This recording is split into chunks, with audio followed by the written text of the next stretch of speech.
Welcome to the conversational table of the Samuel DeWitt Proctor Conference, and we are here to discuss the issue of Palestinian justice and liberation with a particular focus on the role of the Black church to be a voice for the call for justice and liberation. We are delighted to welcome our panelists with us today.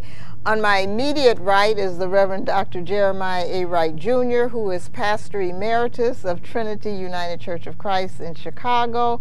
And to his right is Dr. Attorney Jonathan Kuttab, who is the chairman of Bethlehem Bible College, as well as co-founder of the Palestinian Center for Nonviolence.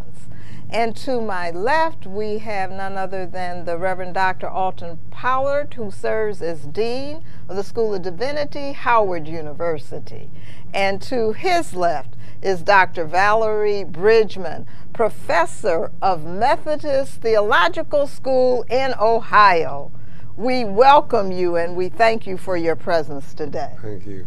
So as we began this conversation, I wanted to first lift up a quote from the late Vincent Harding, which I think sets the stage for this conversation. As you know, he was a confidant, a writer, a colleague, a trusted friend of Martin Luther King. And he said, quote, "I believe deeply in participatory democracy. My focus is not simply on President Obama, but on people who must push him for a re-examination of what our relationship to Israel is all about in light of the official Israeli policies towards its indigenous Palestinian peoples."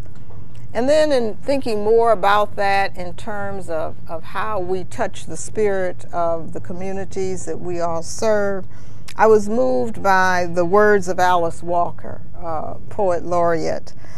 She received a photograph from Palestine, and she was moved to write this poem, "I Confess." I want to share with you some of what she penned. She said, "I confess, I do not understand the mind that needs to cause this. Palestinian workers herded like cattle in a long line. How happy can you make yourself by causing this suffering? How long can you sleep as morning comes and you pretend they are not trudging your way, withstanding insults, so many to a mile, cold, hungry, unimaginably poor, nauseated from grief and fear, but trudging desperately onward for the people, for the kids, for the pride of being who they are now and were before, never stopping, trudging onward toward the frigid welcome of your back door." So with that as kind of the beginning words of the bookends for this conversation, Dr. Kuttab, I want you to share with us and bring us into the human experience. And my question to you is, how has Palestinian identity been shaped by the historical, political, and social realities of being tied to the Holy Land, yet being cast as an outsider and labeled as an intruder in your own land? Well, I can speak from personal experience. I grew up very much in an evangelical home, pretty much with the same narrative that many evangelical Christians in this country grew up with. And there was a tremendous dissidence. What does this mean? I am told on the one hand that God loves me, that I'm a child of God, that I've been accepted into the family of the kingdom of God, and yet here's this theology that says that as a Palestinian, as an Arab, as somebody who's not Jewish, I am not only not present, but also I'm an enemy of God and of His people. That my property, my land, my home somehow doesn't belong to me, has been promised to somebody else. That my yearning for a normal life is actually a violation of God's plan of salvation for history and for the end times. It's a very uncomfortable situation where you feel, what am I? Am I really a child of God or not? And of course, you have to go back to the Bible and find out that that's not at all true. But if you go with the theology of Christian Zionism, that is what's presented. This land was given by God to His beloved chosen people who are His plan for the redemption of the world and for end times and for the second coming of Jesus. It all depends on my being sort of obliterated, oppressed, exiled, negated. I am nobody. Thank you for that. And so, Dr. Wright, we don't know how many sermons you've prepared over the life of your ministry, but we know that it begins back with some basic understanding of the geography of what's called the Middle East, the Holy Land, etc. So can you help us understand about the difference between the biblical Israel and the political Israel and what that has to do with this call for liberation that's coming from the Palestinian people?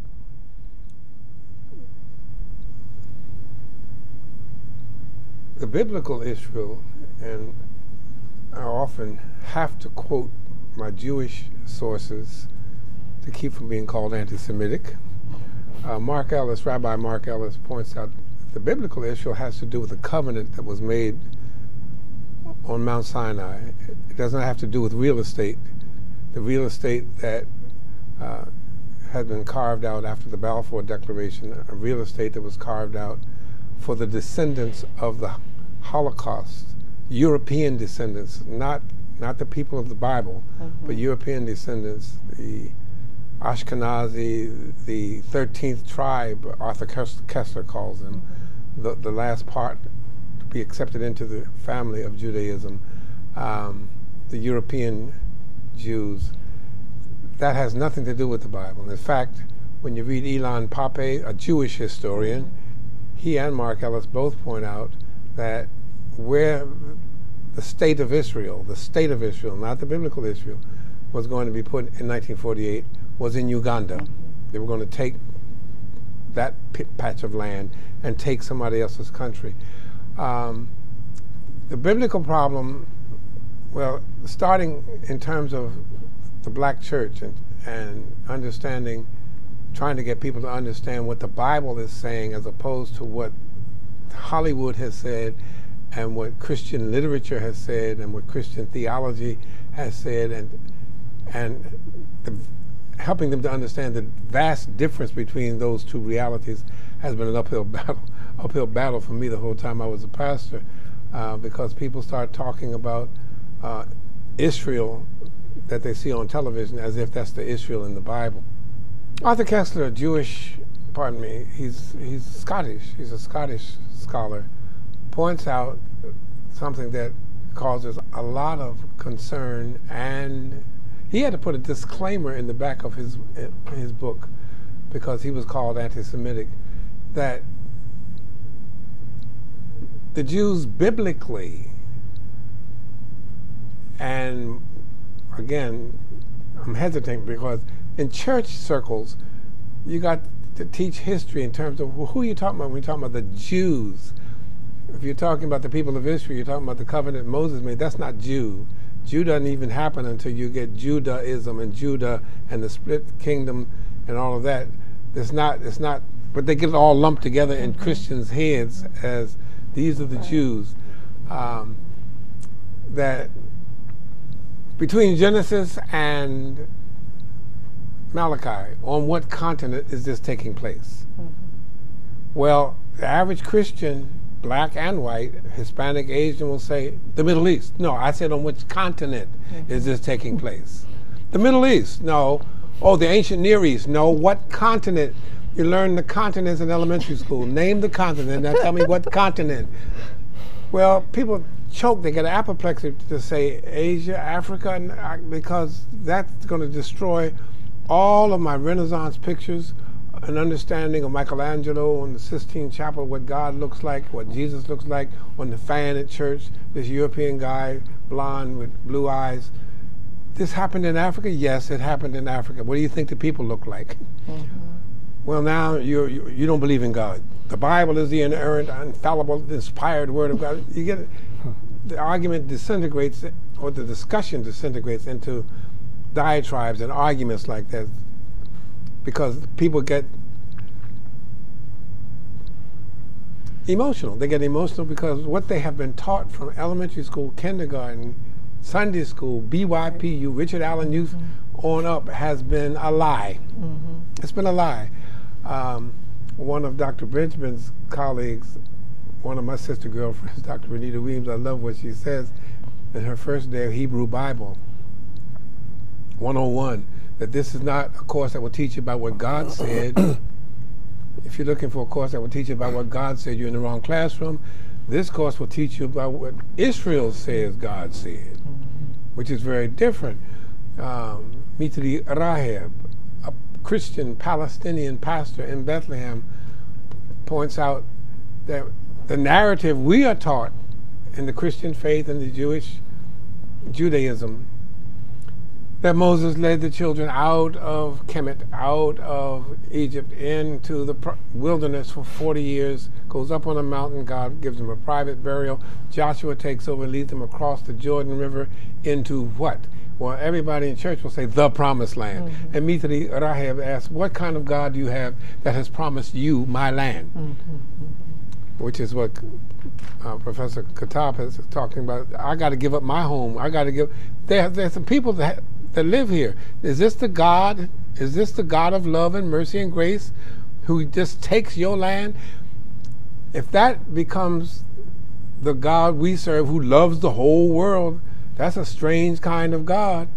But the taking over of another people's country, another people's land, and dehumanizing them, treating them today in Palestine like Africans were treated under apartheid, like African Americans were treated, like the Native Americans were treated when the Europeans took this land because it was a city on a hill that God had promised. That kind of theology, people start mixing that up with the Bible. And as Dr. Bridgeman likes to point out, they ain't read the Bible. They don't read what the Bible is actually saying. They are confusing theological understandings, church school understandings, Christian education understandings with what the text actually says. One of Mitri's books is the biblical text in the context of occupation is his book. But just reading it in context, we don't do that in the church. That has not been my experience in terms of trying to pastor people who they don't read, they're reading their theology into what the text actually says. And that has been problematic. So then you get that conflated with what happened in 1948, what happens with Zionism. And Zionism, when you look at Zionism as compared to what the Bible says about God loving all people being made in the image of God, all people being human and equal in that, that's a very different reality. Zionism is racist. It's racist, and it sees others as non-humans. There were no Palestinians. There were no people. God has given us a country for people that had a land that had no people. So we raise this question of language and cultural context and the experiences of people. Dr. Bridgeman, as you teach Hebrew Bible and as you help us to struggle with, as African Americans, for example, finding our presence in the biblical text, in the narratives, what is it that we need to think about more deeply in terms of that quest to find ourselves? First of all, to know that we are in the biblical sacred text, and then to find our voice and experience there.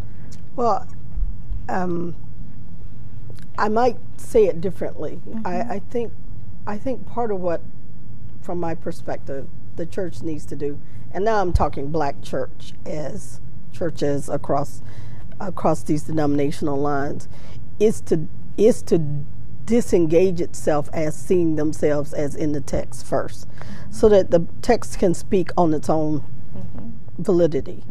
Because I think part of the challenge is that people are in fact reading themselves so completely into the text that they can't make these separations that Dr. Wright has talked about. You know, this when students say to me, "we," and they literally mean we, and I'm like, but you weren't there 3,000 years ago. There's no not we, and that this isn't a continuous reading of a text.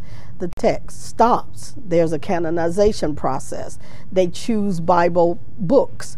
The other piece is the biblical witness is brutal, and it's rugged, and it's rough. And while we may overall say this is a loving God, there are texts where women are raped, children are killed, the ban is invoked for the killing of whole groups of people in the name of God. And the question becomes, as ethicist Katie Cannon says, it is truly written, but is it truly right?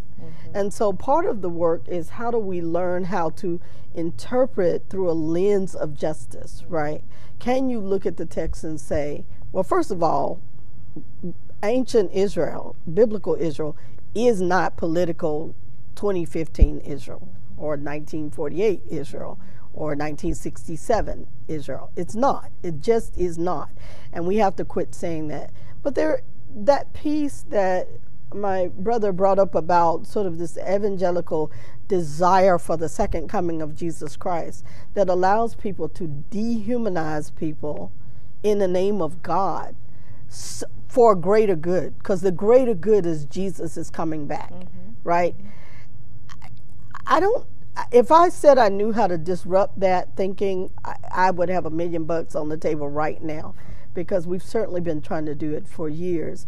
So if you ask me what I think about first steps, I think a first step is people actually reading the Bible. When I say actually reading, like I have students read the Bible. No, read that text. And then they want to immediately explain away the guts, the blood, the gore. And I'm like, no, let's wrestle with it's actually in the text. Now, what does it mean for us who love God and believe in God to read these texts written in the name of God and to call them the Word of God? What does that mean? And that, I think, is a challenge that is hard to break into in black churches, because, now this always gets me in trouble, but I'll say it anyway, because we are idolatrous with regard to the book. It has nothing to do with what we believe about God. It literally is a kind of idolatry. The book is almost a fetish in biblical churches. So when people, in black churches.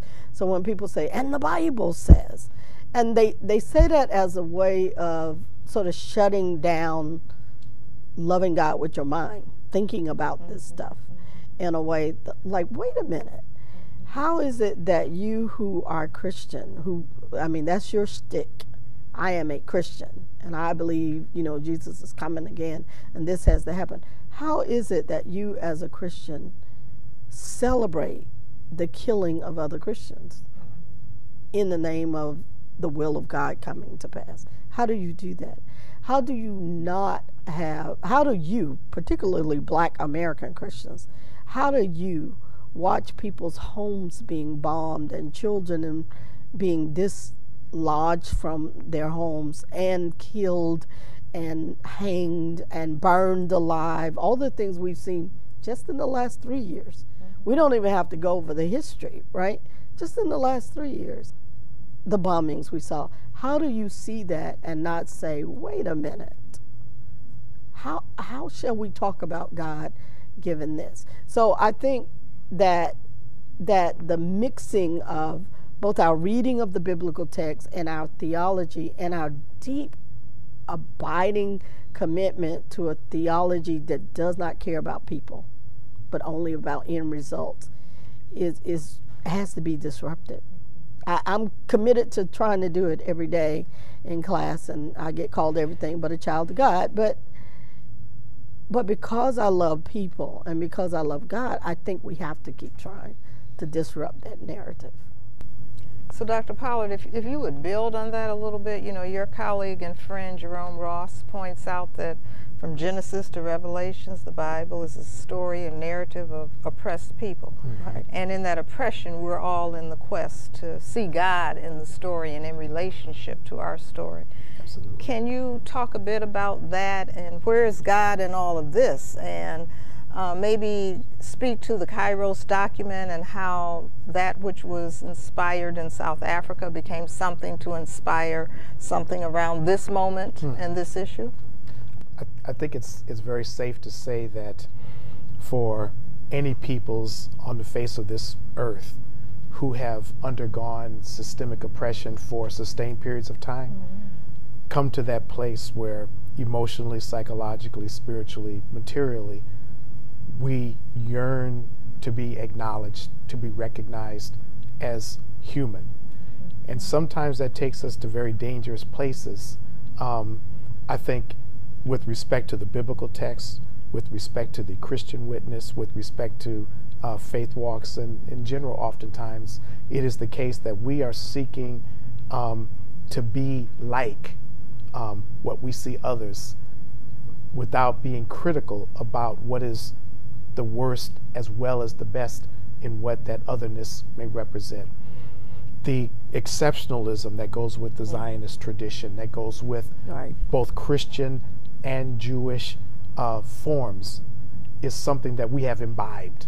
We've become intoxicated by it. The idea that we too can be somebody, that we can be recognized, not giving careful, critical attention to the fact that in so doing, we are then creating the very same kind of negation of other bodies, of other selves, of other peoples that has been perpetrated upon us, is something that's terribly wrong, fraught with danger. The Kairos document in South Africa speaks so beautifully, eloquently, powerfully to the same kind of experience that peoples of African descent in the United States, across the Americas North and South, and throughout the diaspora have experienced. Black folk all over the African continent, but particularly in that South African moment in the 1980s, as they are coming to expressive term with self in a context that continues to negate and deny, is such a powerful, poignant moment that it is a freeing, liberating experience for all of us. We understand that the state is itself a form of perverse theology, oftentimes called nationalism. We understand that the church becomes complicit in the status quo. And so the church theological perspective has to be itself interrogated, questioned, problematized, and fundamentally, at the end of the day, dismantled. We understand that there has to be a prophetic dimension brought to every part of our living equation as human beings, and that absolutely means that we must begin and end with affirming the absolute worth of every human being without respect of person, without respect of race, ethnicity, gender, sexuality, creed, nationality, language, ability, or more. And I think the Kairos document so profoundly spoke not only to the peoples of South Africa, but to the rest of us who are seeking, struggling, yearning to know thyself. I think in terms of what Dr. Bridgeman said, the Kairos document also helps in terms of fighting and deconstructing, because it dares to name the theology of apartheid in the Dutch Afrikaner Church as sin, as a heresy. And we need to start naming Zionism and Christian Zionism as a heresy. That they, in the Kairos document, clearly, I just left the Global Kairos Conference celebrating 30 years, and there's a Kairos Palestine document, there's a Kairos Zimbabwe. People all over the world are looking at what's state theology and the church theology, which ain't got nothing to do with God or the Bible. We need to name that. The Kairos document in '85 did that, and I think this Kairos moment that we need to have that kind of courage to name the demon. Yes, yes. And to call it what it is. And when you start talking about Christian Zionism, that Jesus is going to come in, first we got to get rid of this mosque, because this is where he's going to come in. We're just going to wipe out people. Or Zionism, which is for a race only, one race, your mother's Jewish, then that dehumanizes other human beings and okays the killing of other human beings. Then we need to stop biting our tongues and say, no, that has... Yes. L.H. Belcher, one of your colleagues, talks about how when Christianity moved out of Africa, it moved away from its founder, it moved away from its foundation, and it had nothing to do with Jesus ever since. That a lot of what we're preaching and teaching in terms of Christian Zionism or Zionism, nationalism, is racism. Absolutely. And we're scared to say it's racism. Yes. It's racist. Yes. Zionist, racist. Yes. Now you can call me anti-Semitic, but you're racist. And there's a difference. A lot of church people don't know this. There's a difference between Jewish and Zionists. Right. And you start talking about, oh, you're anti-Semitic. No, I didn't say Jews were racist. I said Zionists are racist. And the Kairos document does that clearly, and I think we need to start doing that also in terms of how do you disrupt that narrative. Just start calling it what it is. Okay. The Kairos document also brilliantly calls us to action, not simply to be a nice written document that we study and think about, but it, at the end of the day, requires us to engage each other across all those lines of division and affirm the humanity. But every human. I'd like, if I may, to reach out to those Christians who are very evangelical, who still take the Bible quite literally. It's easy enough to dismiss them because they tend to say, God said it, I believe it, and that settles it. And end the debate. And tell them, really, please look at the scripture. Right. Look at it correctly in the right context, and see what it says. Right. The New Testament has some very beautiful interpretations of the Old Testament. For example, a lot of the idea of a chosen people and through your seed shall all the nations of the world be blessed is used to justify a racism in favor of the Jewish people. Yet the New Testament is very, very clear that God's chosenness is not an ethnic, racial thing. That's right. In fact, St. Paul makes it clear. Through your seed, in the singular, that is Christ. Through Christ, all the nations of the world shall be blessed. There was a chosenness of the vehicle through which the incarnation came into the world from a certain tribe, from a certain blessed virgin. But God's salvation is open to everybody. It's universal. We are all blessed. We all become the people of God. There is no special racial superiority to be granted to a particular tribe or ethnicity, because we are all God's children. So if we look at the Bible correctly, in its context, and apply it correctly to our current political context today, we will not be very far from where we need to be. But so I want to say that I am certainly not dismissive of, although I am not a literalist, I will put my hands on the table. I grew up both Baptist and holiness, and this is my tradition. I'm ordained in a pretty conservative tradition. So I actually am not dismissing them. I'm asking them to read the Bible.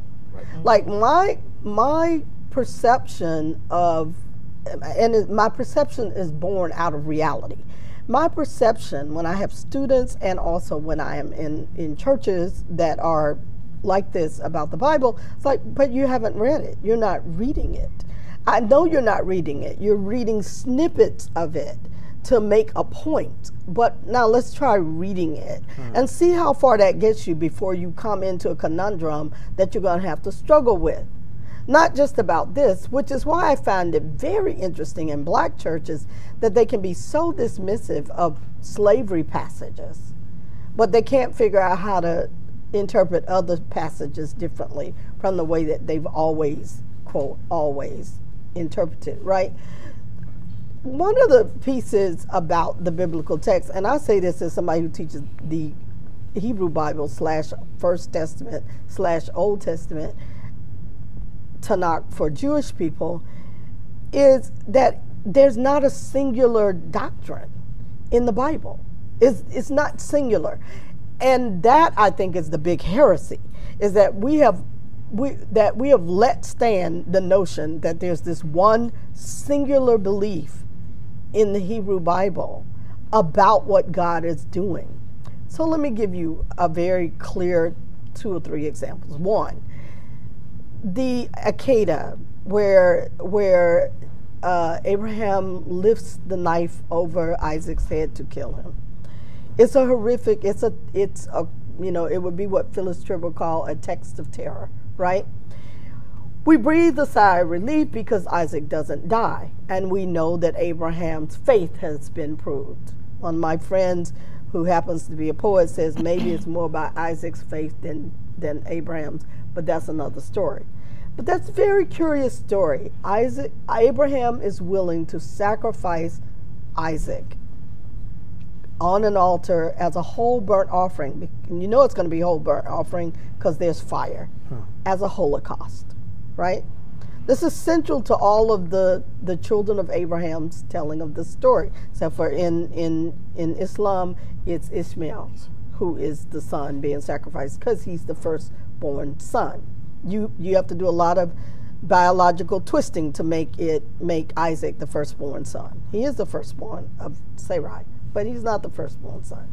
So there's this story, and it's key to our faith. And then there's this interesting statement in Jeremiah, where Jeremiah says that God said, I never ask you to sacrifice a child and to cause your children to pass through fire. Both of these in the same Bible. We embrace one and reject the other, because one we have to wrestle with the notion of what does it mean to not sacrifice your children in the fire as a whole burnt offering, as a prophetic imperative from God, over against this beloved story of the ram in the bush. And my friend Jahaziah Abu, our poet laureate, says, what for those for whom there is no bell that tolls or no ram in the bush?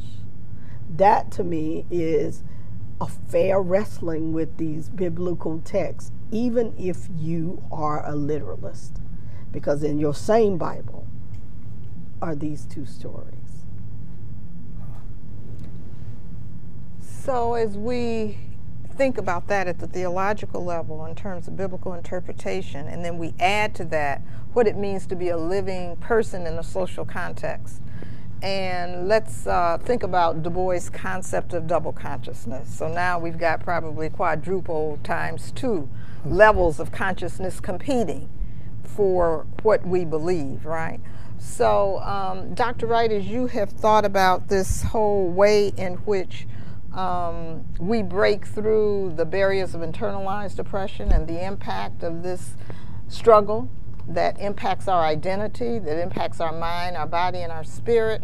Talk to us about helping us to understand the parallels between perhaps the identity struggle that occurred in our experience as African Americans here in the diaspora, South Africa and Palestine. I mean, where are some of the parallels that can help us to understand? I was right with you until you threw that last "and Palestine," in that Palestinians don't have, none of the Palestinians I have met or read have the double consciousness or the problems of identity that Africans in the Black Atlantic diaspora have. They're clear as to who they are, who they've always been, Come on now. and this is home. Okay. Yes. Yes. And willing to share home with others, human beings, not dehumanizing persons of Jewish origin or any other ethnicity. They're clear. The parallels between South Africa black South Africans, what happened to them with the Boers coming in and taking over their country? What happened to us being brought, us meaning Africans in the West Atlantic, Black Atlantic diaspora, who've been brought to another country, which was not the Europeans' country, it was the Native American, the indigenous people. That whole identity issue and struggle is very different from the Palestinians. There are some similarities I'll come back to in terms of how I see it, from my perspective, that a white artist, I don't know which one it was, you're in the arts, who wrote It Ain't Necessarily So? Oh, can you remember that song? It Ain't Necessarily So. That Africans, right, but it was in Porgy and Bess. I can't Porgy and Bess. Or Africans have had Gershwin, yeah. George Gershwin. It ain't necessarily. They've had that. It ain't necessarily so. Hermeneutic ever since slaveocracy was teaching slaves be obedient to your masters, slaves be obedient, so that though some understood, like in the Kunta Kinte, go along to get along, you cut down your stress, stop fighting if you want to live or you want to die, that kind of just go along with what Master's saying. There have been others who've been, the Maroons here in the States, the Maroons in Central America, Caribbean and South America, the Quilombos in South America, they absolutely refuse. It ain't, no, what y'all talking ain't got nothing to do with God, that is not of God. Howard Thurman's grandmother, who refused, you just quoted Paul beautifully, she refused to hear anything Paul had to say, because Paul has attributed that verse, slave being obedient to your masters, that there's been that attitude that has kept hope alive and kept us strive for freedom, even as Dr. Proctor said, after getting free, sharing the same turf with the ones who held you in slavery and not trying to get revenge. Right. Now that's the similarity for me in terms of Palestinians. They're willing to share the land. They don't want revenge. Well, what about all that? They're terrorists. No, you're pushing the Intifada. You push people to the wall. That's right. Somebody's going to fight back. They're going to push back. But I see that as a similarity. But they're willing to share the land. They're willing to share. They're willing to see. Palestinians are willing to see. They're willing to see African Jews. They're willing to see Syria, Lebanon, Damascus. Those are all God's children. All God's Palestinian Jews and Palestinian Christians and Palestinian Muslims are neighbors. Right. They get along well. Right. And I think that's something that I've seen in terms of looking at our story, looking and in South Africa, even that painful Truth and Reconciliation procedure that South Africans went through, that they're not trying to kill the Boers or push them off the land. They're willing to share, but they want the land that they've been pushed off their own land and can't get it back. Because that was part of the negotiated settlement in South Africa. Over here, nobody wants to talk reparations because they're not about to get up off the land. They're not going to go back. Trump says, anybody here is the immigrants, send them back. Where are you going back to? Because this ain't your country either. That we're not willing to talk in this country to the Lakota, to the Sioux, to the Comanche, to the Seminole, because this is their country. We're not willing to talk to the Mexicans, which we stole Mexico, all Los Angeles, Arizona, that was Mexico. We're not willing to talk about sharing the land or seeing the land as the Psalms, let's be literal, the earth is the Lord's. Right. Now, the Mosquito Indians, for me, and Africans and Palestinians share this in common in terms of Weltanschauung and the world view.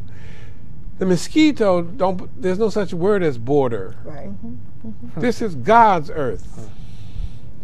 We share the earth. The earth is our mother. She gives us food. She gives us shelter. She gives us everything we need. God has put the earth here for us as inhabitants. We are residents on God's planet that we're willing to share. In this North American, United States context, no. These are here the borders. Same thing in Israel. as we steal more and more land, more and more. These are the borders you're not allowed across. This belongs to us and only us. And God said this is ours. You don't belong here. You can't, in Palestine, you got a different color license plate if you're not Jewish. I see similarities in terms of the struggle. I see similarities. Some of us bought hook, line, and sinker. What Dr. Pollard was saying, we got to be like. If we're not like those who took this country, then something's wrong with us. It's a deficit mentality, and so we're trying to make up for not being like they are. That leads, as Dr. Bridgeman said, into another whole discussion. In terms of this country was taken with guns.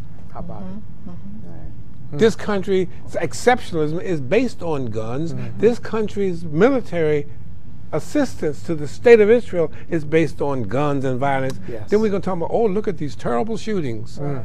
What has happened in our culture? They're acting out what they have seen from day one in this culture.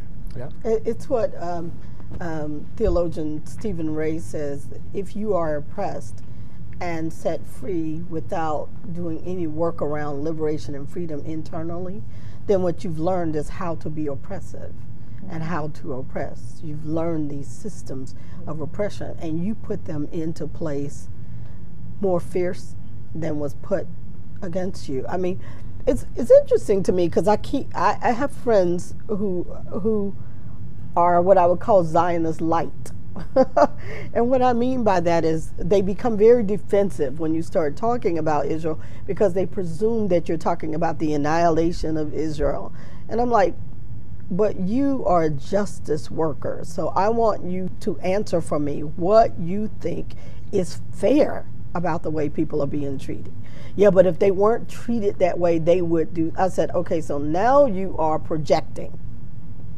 And so so when you talk about how they're related, I often say to some of my white colleagues who use the word ally, I don't like that word anymore, I've discovered, because you can come in and out as an ally. You can decide what's in your best interest and not what is really about what's just and right and righteous and fair. But having people say things like, well, if we do whatever, if we had given blacks reparations or whatever, then they would do this. I said, no, you're projecting. You're projecting like Jacob was projecting on Esau.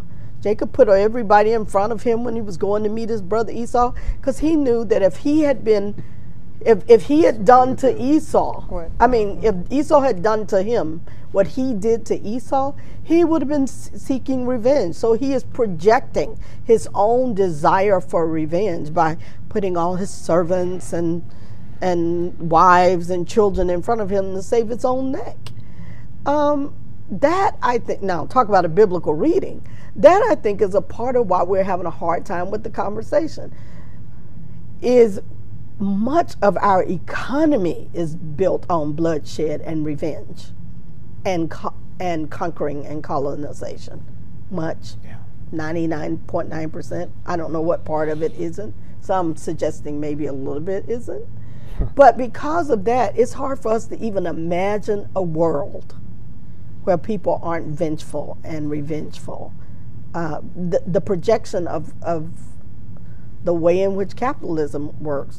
So, Dr. Kuttab, would you speak a bit more about, however, the impact of the global demonization that is largely through global media upon the Palestinian consciousness and identity and sense of strength against the bombardment and assault against one's humanity? Well, once you accept, either politically or theologically, that Israel is this Jewish state, that is the proper entity for the Jewish people, and that's part of God's will and part of Western democracy, the only democracy in the Middle East, then everything else follows. Palestinians either are totally absent, they don't even count, they're not there, or they are demonized. They are evil. Any act of resistance, however justified, however nonviolent, becomes terrorism. Any assertion of equality becomes undermines the Jewishness of the state of Israel. Calling for our right of return, however legitimate, endangers the Jewish dominance. And if you can take public land in Israel and give it only for Jews and deny it to the indigenous Arab Palestinians, even if they are Israeli citizens, that's legitimate because it's a Jewish state. And so the Palestinian movement, as a national movement, becomes an obscenity, a denial, a desecration of the name of God. That's the Hebrew expression. It's a desecration to the name of God, to assert non-Jewish rights for the Palestinians in Israel. And the media, of course, picks it up. So when the Palestinians rise up and demand equality, demand an end to the occupation, demand basic freedoms, demand human rights, why they are just disruptive. They are creating problems. The Israelis can hit Gaza day in, day out, kill people every day, and it's considered to be quiet. Until there's an Israeli Jewish casualty, then there's a crisis. All of a sudden, violence has flared up in the Middle East, when in fact it's been there all along. Right.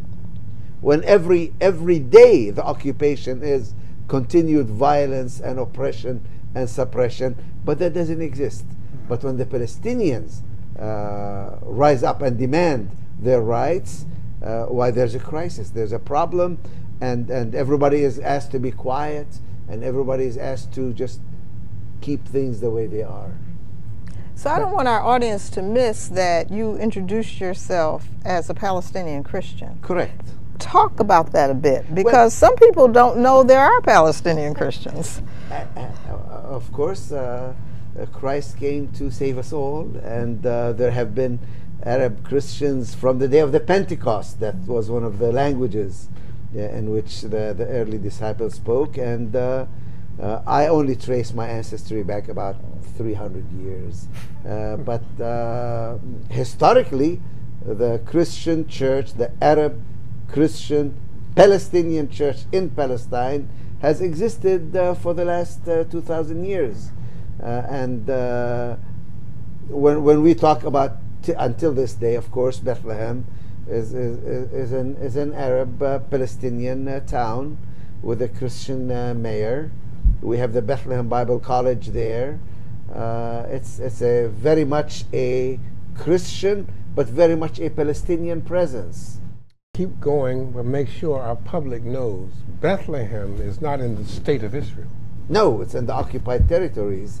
In fact, Jerusalem, the Dome of the Rock, that appears on all the brochures inviting people to Israel, that's false advertising. Right. In Ireland, they actually forced them to take that off as false advertising under the European Union rules. When you advertise pilgrimages to Israel and you have the Dome of the Rock there, which is not in Israel, it's part of the occupied territories, occupied in 1967. People are shocked, but this is not part of the state of Israel. I want to add something to that too, because this whole idea of false advertising is really very much at the heart of the whole media misrepresentation of what's going on, not only globally but specifically with Palestine, and especially how it's done in this country. The whole idea that we have to have this false equality of representation in the news, this false symmetry, this balance, that every news story has to be objective, that you must start first with the Israeli / Jewish perspective, then you bring in the Palestinian / Arab / usually Muslim perspective, occasionally Christian. And then you correct it by having the American reassert Yes. the Israeli narrative, Yes. as if it is the objective reality. Yes, and so the appearance is given that somehow the weight of violence that's being perpetrated on both sides is equal. Right. When in fact we know without question that there is a preponderance of power on one side of the equation and not on the other, and that it resonates with what happens in South Africa, what happened under apartheid. It resonates with what has happened to African Americans here in the United States and other peoples of color in this society. And still so many of us, Dr. Wright, drink the Kool-Aid. Right. So many of us. Right. And part of that Kool-Aid is fueled by the concept you discussed already about chosenness and the election and so forth. Dr. Valerie, speak to us about that in terms of, manifest destiny and our own experiences. Right. Speaking of feeling sometimes like you're just beating your head up against a wall, I'll start with the Hebrew or the Old Testament text, where presumably the notion of chosenness comes from Abraham having the dream. God says, look as far as your eyes can see. Your children will be as the sand. And, every nation that blesses you will be blessed. Every nation that curses you will be cursed. Through you shall all the nations be blessed, right? That's the quote. Through you shall all the nations be blessed. You are chosen, through whom all the nations shall be blessed. Now, my friend has said the ultimately Christian reading for that would be through the seed, which is Christ. Which is Christ, right? But let's say you don't buy that. Let's say you think it is Israel. And let's say you really believe that Israel, ancient Israel of the biblical text, is continuous, though it is not, continuous with nation of Israel established in 1948. Let's say you believe that. If the chosenness means that nations are blessed through you, explain to me the blessing. Explain to me the blessing. So even if you believe this kind of chosenness, Hosea, when he talks about, in the book of Hosea, the quote is, God says, I have chosen you, not because you were great, you're the least among people, but to bless the people. If that is ultimately the goal, for the people to be blessed, I'm always going to say, how is building a wall, how is humiliating people, how is refusing to feed people for days on end, how is cutting the water off to your neighbor, how is that blessing them? How is your chosenness serving out what you say you are called to do? So your chosenness could also be chosen to be an exemplar of God's justice, right? Which in the biblical text, right? It exactly is. And even if you go to the New Testament, which I'm a Christian preacher, so I can preach the New Testament. I'm a scholar of the Old Testament, but I'm a preacher of the Bible, right? So even if you're reading Peter, when he says you're a chosen people, a royal priesthood, right. Why? To show forth God's glory. It's not exactly to establish these borders that keep people out. Right. And that humiliate. A friend of mine who's also a scholar in the Hebrew Bible, Rodney Sadler, Dr. Sadler, who works at Union Presbyterian Seminary in Charlotte. We were having this conversation recently about how the reading of these texts, independent and without taking people into consideration, does deep violence both to people and to the text. Right, so you're reading these texts as if these are not real flesh and blood bodies that we're talking about. And I really find that problematic for black church folk. I don't know how black church folk got so co-opted by, and shall I be honest, by white evangelicalism, because that's really what happened. So much so that they are so willing to stand on the side of the oppressor all the time. So this notion, Dr. Pollard, of Zionism and racism and the second coming, tie that in for us in terms of what Dr. Bridgeman just spoke to. Well, I think it's very, I don't think it's an accident that the very notion of Christian Zionism emerges in the middle of the 19th century here in the United States. Think about what's happening in this country at that time. The antebellum period, as white America has so comfortably come to know it, is coming to an end. This is something that's happening, kicking and screaming against all of the best inclinations of many. But it is coming. Black folk have been fighting for their freedom, their not only emancipation legally, but their very liberty and freedom spiritually, emotionally, bodily. They've been fighting. We're now on the precipice. At this very instant, when the evangelical revivalist impulse is still very much alive and well in the United States of America, I think that there's an intersection of a recognition that there's an old way in this nation that is dying, a nation that is born out of one, violence, but also born out of this sense of being set aside on a hill, right? The chosen. We are the second coming, quote unquote, so to speak, nationalistically speaking. And these people who are black and brown are disrupting, interrupting all that is best about who we think we are. And so out of that very maelstrom comes this very understanding of a Christian Zionism that can save the land, save the nation, save the world if we can just get those original people of Israel back to, quote unquote, the promised land. I just don't see any accident there. And a century later, in the 1960s, when we're talking about, of course, what happens in 67, et cetera, we also look at what's happening right here in the United States. Exactly. Christian Zionism erupts as never before with this increased impetus. On the one hand, you've got the Christian Zionists. On the other hand, you've got the Death of God movement. Right. Because God couldn't possibly be living if black folk are out there doing all this stuff in the United States. If nations are becoming independent in Africa, if folk in Palestine are absolutely calling for their inherited indigenous native right to be self-sustaining as a political entity, this could not possibly all be under the divine decree. And so Christian Zionists, coupled with having found ready partners oftentimes in select pockets of the Jewish community, bring together this narrative that has been stoked for more than a century.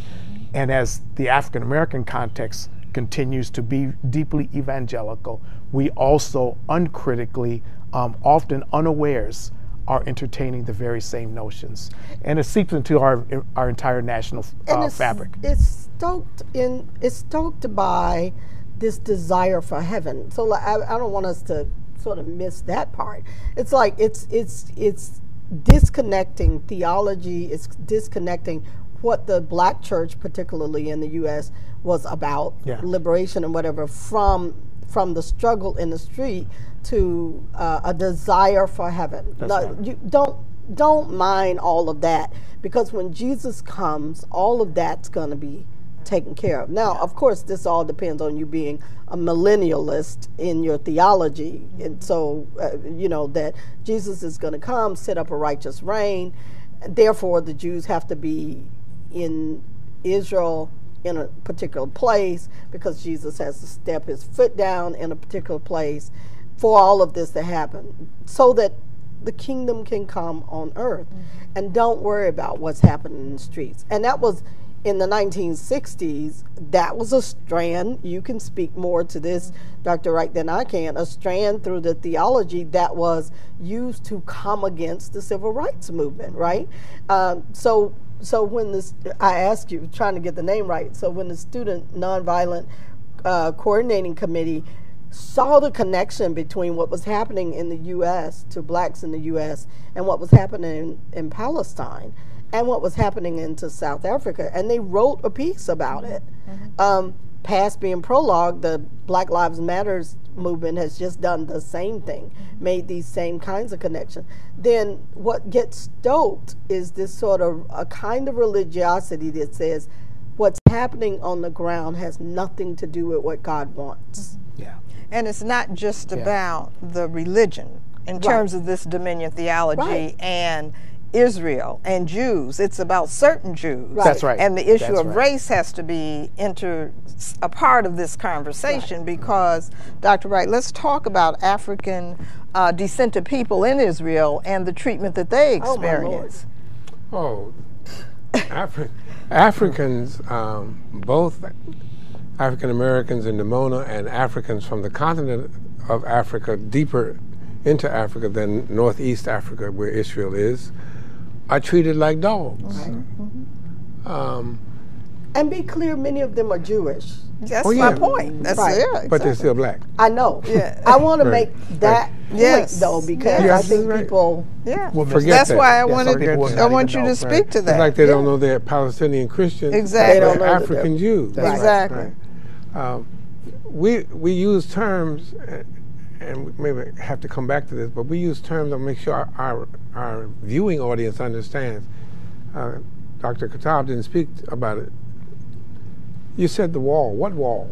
Right. People sitting in our congregation Sunday after Sunday don't know about the wall. The wall. Yes. And what that wall is doing to Palestinians.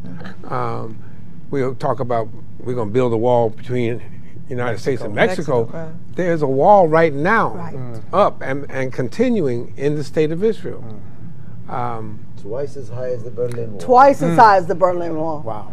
So when Ronald Reagan says, Mr. Gorbachev, bring this wall down, the same people who idolize Ronald Reagan, they're not saying that No. about that wall in Israel. That is dehumanizing, and I will use the word evil. And you see, part of that Zionist reality in the state of Israel today, I got to come back to Mark Ellis in a moment, is that, please remember, we're talking about the right of return and get those people back home. No, not the original people in the Bible. We're talking about the descendants of European victims Yes. of the Holocaust who were not in the Bible. Right. Those were not the original Jews.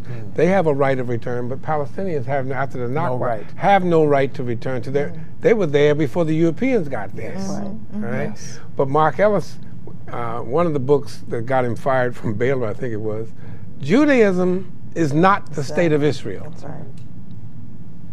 And a lot of our members think it is. The Jew and the Zionists, that brand of Zionism hates black Africans. They treat them. In fact, it almost got leaked. No, it got leaked, and most people missed it in the news. You remember the Don Sterling issue? Yes. Yes. When the young lady tricked him into saying, "Well, look how they treat Africans in Israel." He said, "They're like dogs." Yeah, they're supposed to be treated like dogs. That attitude of Zionism is the kind of Zionist that many of us in the Christian church don't want to say. It's racist, and it's racist specifically. This goes back to your double consciousness in wrestling, specifically because of the way they're treating black Africans. But many of our churches, going back to what we talked about during the break, ain't African. My people from Mississippi. How about it? Right. Get that stuff away from us. Right, they have no connection Yeah. mentally, spiritually, psychologically. Yeah. As I said, the Palestinians are clear on who they are and have been. Us is confused. Right. So how does that Zionism get translated to very pragmatic lobbying in terms of the experimes of the black church? I was at the Carter Center two and a half years ago when we were made aware of the fact that the lobbyists and the Zionist lobby and the state of Israel, not Jewish people, the state of Israel, the government, has appropriated millions of dollars to target the black church. Right. And to target HBCUs. Howard University students have already been over there. Right. They're taking HBCU students, they're taking black pastors and people to the state of Israel. Yes. False advertising. False advertising. Walk where Jesus walked. Right. Be baptized where Jesus was baptized. Walk the Holy Land. See his birthplace. Bethlehem is not in the state of Israel. But that people, I always wanted to walk. I walked to J where Jesus walked. They want, and they're taking them by the drove. They're taking them to become waivers of the Star of David and Zionism, not biblical faith of Israel. And our members are buying, and our preachers, we're talking about free trips. Right. They're buying it hook, line, and sinker. And that kind of Zionism, and when they get to the state of Israel, they never see the Palestinians. They don't see Gaza, they don't see, The East Jews, they don't see anything outside of the dog and pony show. The Holocaust Museum, Masada.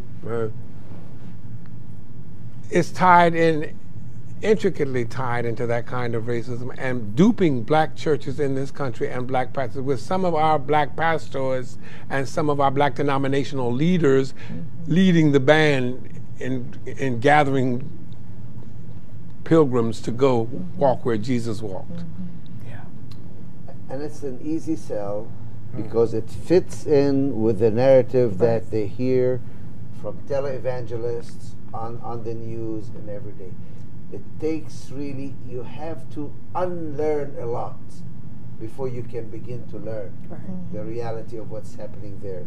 And I always say, if you even have a small portion of your Holy Land pilgrimage, just a few hours, try and ask if you can go to Gaza. Unlikely to happen. I think the seduction of the African American church is an easy sell with a few resources, free trips, subsidized trips, because they are really selling them the same narrative that they hear in the media, that they heard from televangelists. The way to challenge it, the way to change it, is to demand, as part of your Holy Land pilgrimage, that you meet with some local Christians, that you go to places like Jacob's Well in Nablus, which is now off the charts. I want to see Gaza. I want to see Hebron. I want to worship with some of the local Christians. All of a sudden, the situation becomes different, because all you need is a very small portion of that trip to be given over to the reality of today, to meeting with local Christians, and all of a sudden the trip changes. Changes totally. I've seen that again and again. They will spend a lot of money to bring a group over from the United States, African American pastors, etc. And some of them innocently say, it's Sunday, we want to worship in a local church. Right. And they go, and in 1 hour or 2 hours, they meet some Palestinian Christians, they hear about the everyday reality, and all of a sudden the whole situation changes. So to really teach people about the situation today, they need to first unlearn a lot of what they have been told. But it really takes very little to change the picture and to introduce reality and to introduce the real gospel into their pilgrimage experience, I think. And I think we have to be prepared to pay the cost for what that might mean in terms of having the courage to do that. Oh, of course, there is a cost to be paid. Yes. Because not only will the subsidies be cut off, Yes. Then you come back and they will tell you you are ruining years of Jewish-Christian cooperation. Yes. You are endangering the interfaith dialogue that we've worked so hard to achieve, the history that we've had in supporting the civil rights movement. We really expected more of you. You are becoming bedfellows with anti-Semites and those who really hate Jewish people and who call for the destruction of the state of Israel. All of a sudden, there is an actual cost, because the centers of power and money and influence and appointments in this country are totally in one camp, and they have no interest in justice. They have no interest in the gospel. What they have an interest is in the status quo. And for many people, there is a price to be paid if you are willing to take a position for justice. And two perfect examples include President Carter, that Dr. Wright spoke to, and Archbishop Tutu. For sure. Or Andy Young, who got fired. Right. Yes, that's right. That's right. I usually what I say is there is a special blessing in Matthew. It says, "Blessed are you if they say all manner of evil things falsely against you for my name." Now, if you're a real anti-Semite and you hate Jews, you don't get a blessing. because, you know, hatred of Jews is not what the gospel is about. We're talking about real justice.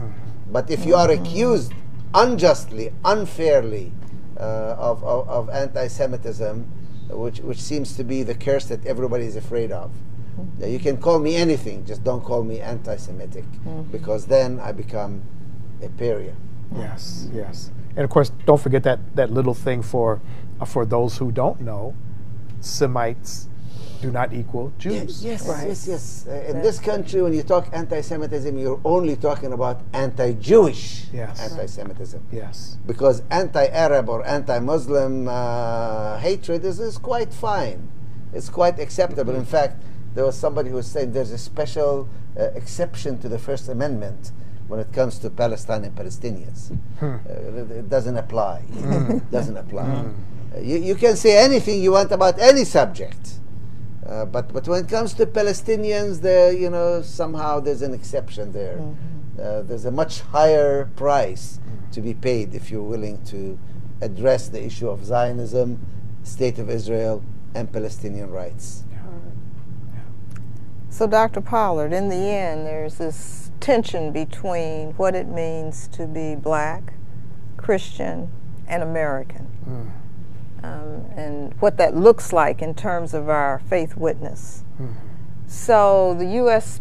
gives Israel in grants in excess of, you know, $3 billion a year, far less than what they give 54 countries in Africa.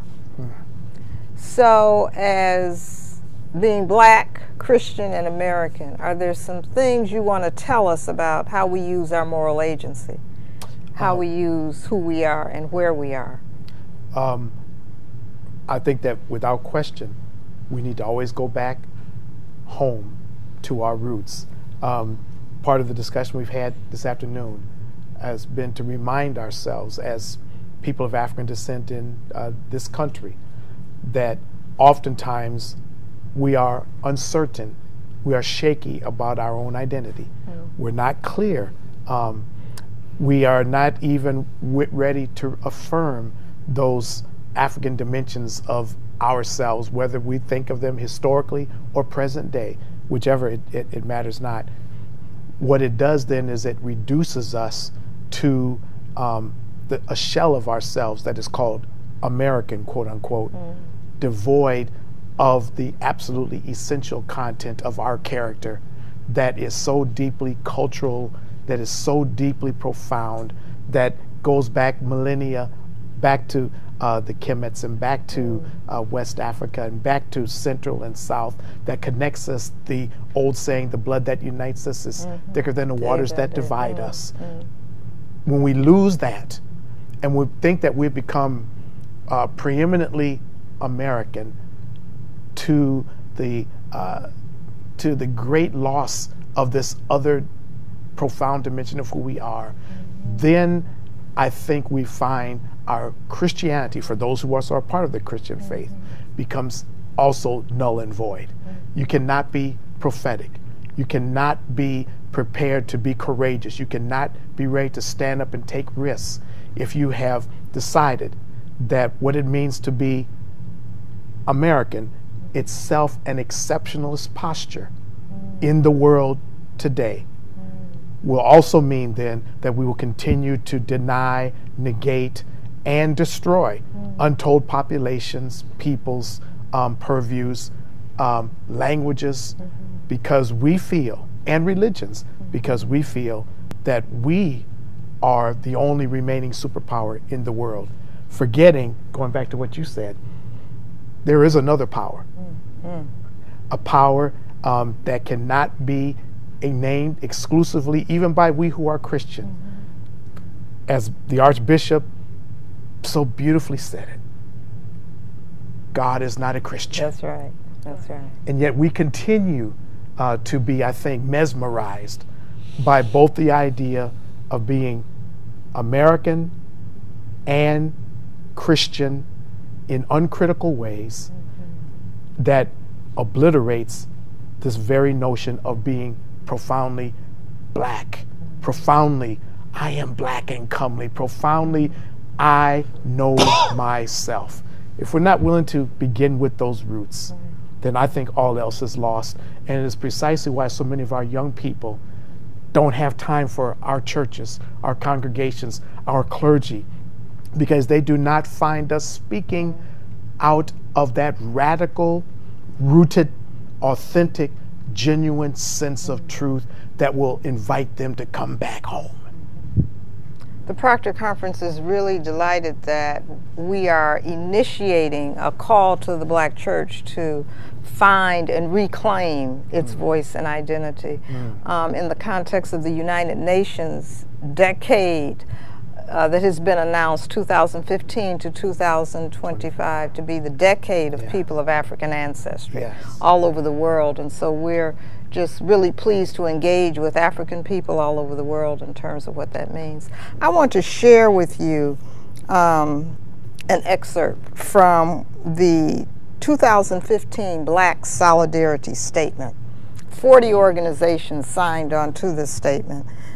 And it says in part, quote, "We recognize the racism that characterizes Israel's treatment of Palestinians is also directed against others in the region, including intolerance, police brutality, and violence against Israel's African population.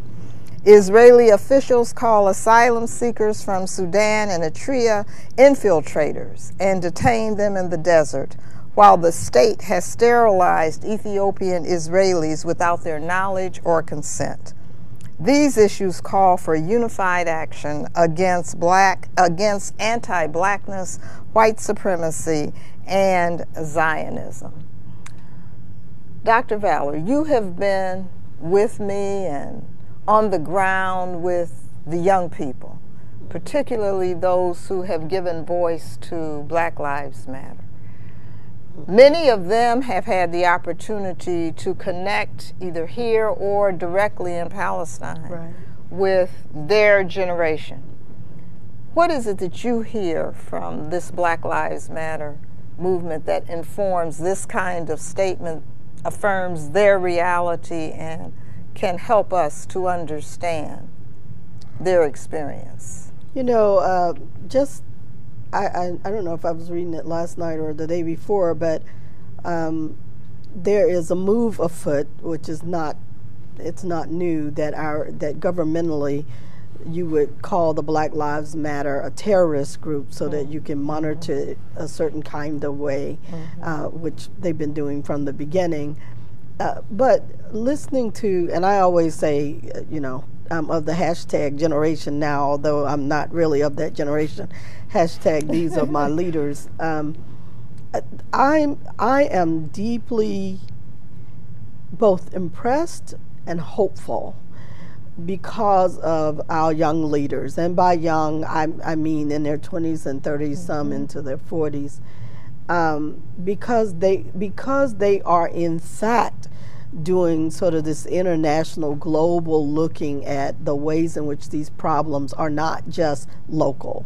They reflect a mindset that really needs to come down, and so they're not just confronting states and people who do these policies. They're also trying to strategize across the borders, to try to figure out how do we do this work together, this work of justice, calling our governments into accountability, calling ourselves to a certain kind of accountability. I'm deeply impressed by their strategizing, by their looking at policy, by their thinking about commonalities, about their humanity, our humanity. Right. And I'm thankful because they're doing it on our behalf. Yes. Because many of us for whom they are doing it do not appreciate the work that they are doing, and the onslaught of pressure and oppression that comes up because they're doing this freedom work, this justice work.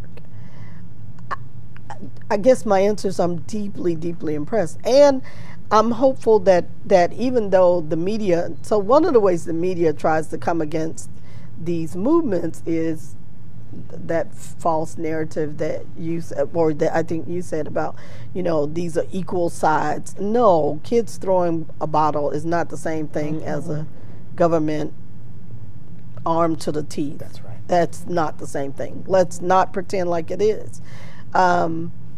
Or trying to demonize them by saying, well, this one person or these three people did that, therefore it's the whole movement, of trying to discount their work. Or by throwing the ball in another court, saying, well, y'all are doing this over here, therefore what you're saying over here doesn't matter.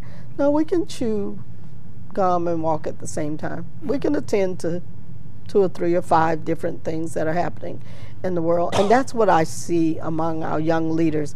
Last thing I want to say about that is I like to remind people of my generation and older, there has never been a successful justice movement that was not led by children, by young people. That's right. Not one. Always. Nowhere in the world. Right. Because young people, until we beat it out of them, know that the ultimate thing about humanity is to be free. Yes. We who are afraid have to make them calm down, don't worry, and whatever. But they know. Yes. They know. They know when it ain't right. They'll say, that ain't right. And I don't care how much Bible you throw at me about that. I don't care how much you quote Jesus. I don't care how much you quote your preacher. That's not right. And young people, from the Black Power movement, from the Civil Rights movement, from the movement in South Africa, from the movement in Brazil, from the movement in China, every justice movement is led by young people. I say we get with them. So the 30-plus-year-old Martin Luther King left us the words that injustice anywhere is a threat to justice everywhere. And remember, and that he was we are 26 tied, when he started. we are tied by this network of mutuality. It lifts up the South African concept of Ubuntu and your statement about what it means to be human, et cetera, et cetera. I want to end by asking each of you this question. What do you say to those who might say that the fact that we're even having this conversation is anti-Semitic or anti-Jewish or does not acknowledge the right of Israel to exist? I would say that they are wrong, that if they listen more carefully, parse the conversation, and listen to the hearts as well as the minds of those who have spoken, they will understand that what is really being said is not anti any part of the human equation. It is pro-justice. It is pro-freedom. It is pro-humanitate. That's what I would say. Thank you.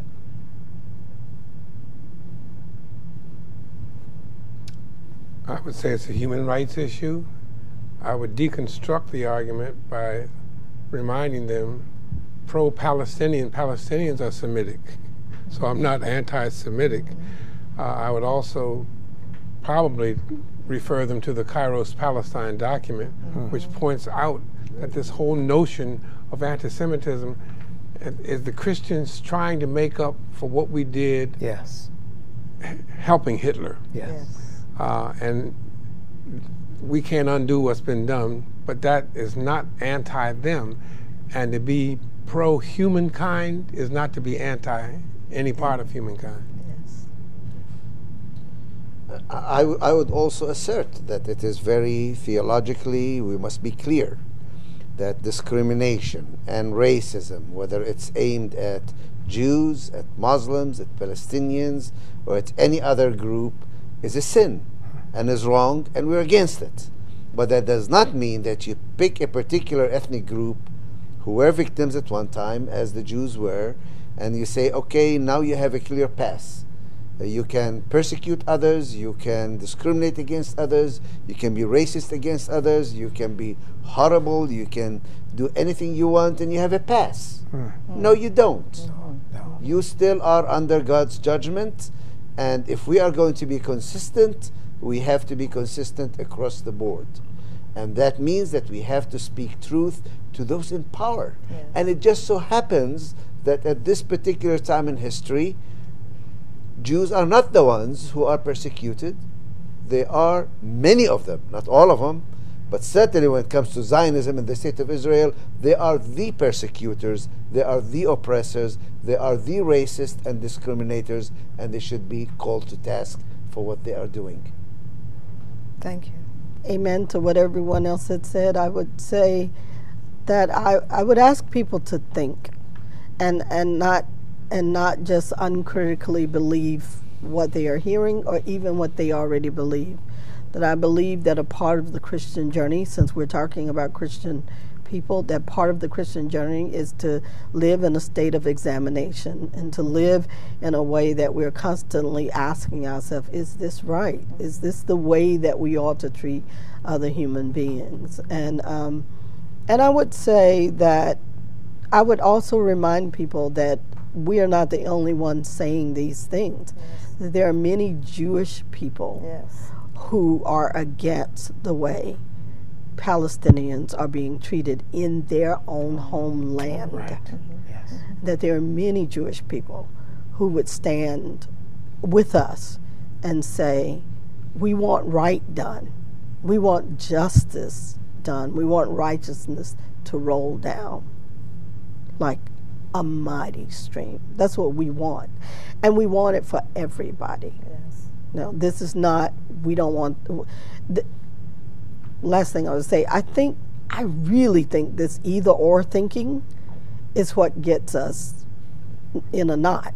Either we want Palestinian justice and freedom and righteousness, or we want Israel to exist. That's the way people think about it. Like those two things can't exist in the same sentence.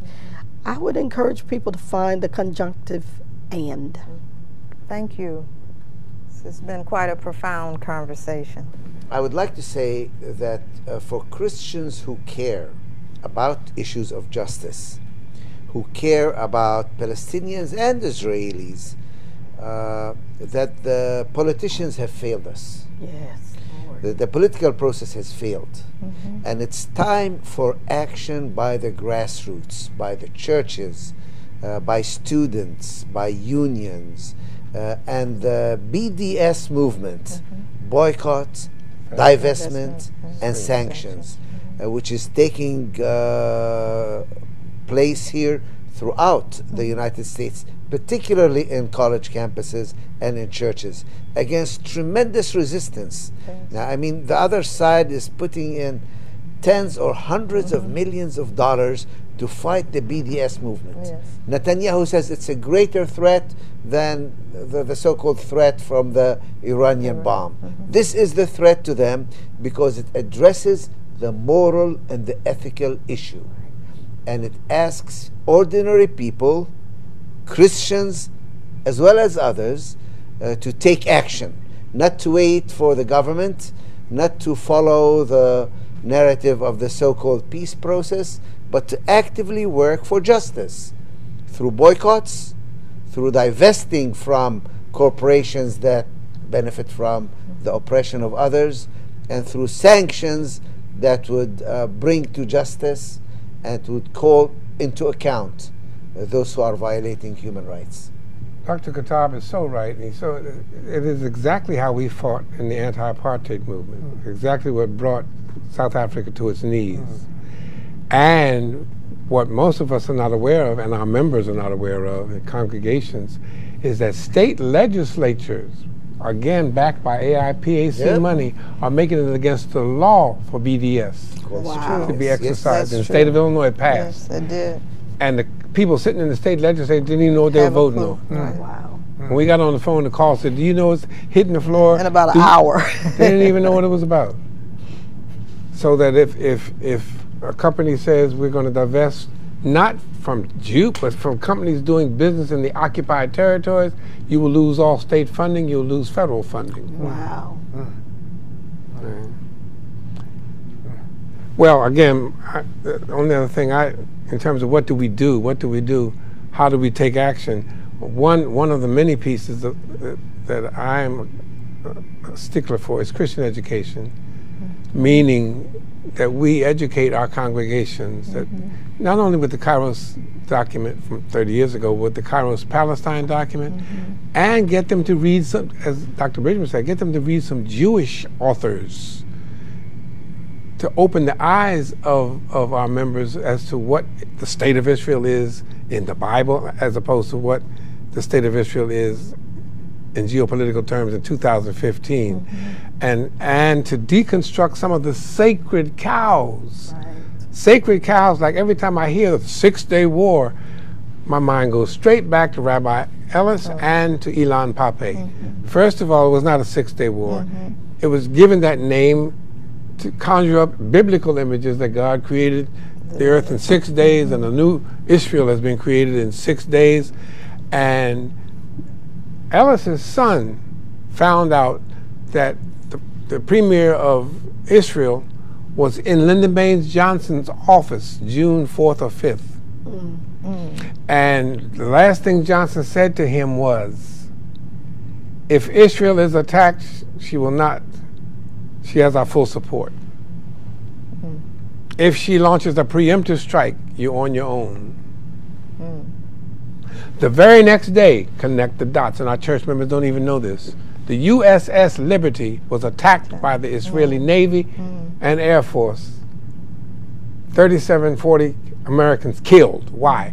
Because it was a listening ship stationed 12 miles off of Israel's coast, but they were afraid that it picked up the fact that they were getting ready to launch a preemptive strike on June 6th for the 6-Day War. And to keep that information from getting back anywhere, they tried to sink the ship. The attack on the USS Liberty, getting our Christian education, instead of reading about Joshua fought the Battle of Jericho, to read the USS Liberty, attack on the USS Liberty, to find out that when Air Force and Marine and Navy pilots were on their way to help the ship, an order came from somewhere, maybe J Street Lobby, maybe I don't know where, and the airplanes turned back and left them on their own. Our members need to know that kind of thing and stop this dreaming about when Christ shall come with shout of acclamation. No, let's talk about what's really going on, because that's not a sacred cow. That was a deviously designed plot, surreptitiously carried out, a preemptive strike, not a glorious war. And let's go back to the 67 borders of the six. No, let's look at how that happened. And I believe, I might be wrong in terms of Christian education, when people start finding out these kinds of truths, then the action of the church is not so difficult, and the deconstruction of these narratives of stuff that's make-believe is a fiction. It's a fiction. And you all been lying to me. Yes, the media lies. Ask me something about that. So before the reconciliation, there has to be the truth. And the acknowledgement and the contrition. Yes.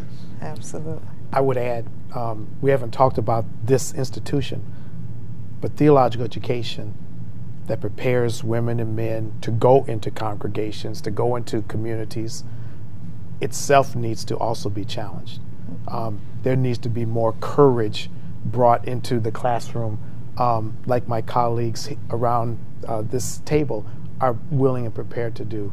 We need to speak truth to power in love, but oftentimes we are still also teaching the tradition, quote unquote, rather than teaching freedom. And if we continue to do this, then we should also expect the demise of our churches, the demise of theological education, the demise of the moral fabric of our people and our society. It's already in bad enough shape. Yes. We need to take ownership of who and what we are and proclaim truth. Thank you, thank you, thank you. It's been wonderful. Wow. Powerful. And now, on behalf of the Samuel DeWitt Proctor Conference, the Board of Trustees, and all those we serve, clergy and lay, and particularly our seminarians who are struggling with what it means to be called to ministry, we thank each and every one of our guests. Dr. Kuttab, thank you. Dr. Wright, of course we thank you, who is also a trustee of the Samuel DeWitt Proctor Conference. Dr. Bridgeman, also a trustee of the Samuel DeWitt Proctor Conference, and Dean Pollard. Thank you so very much.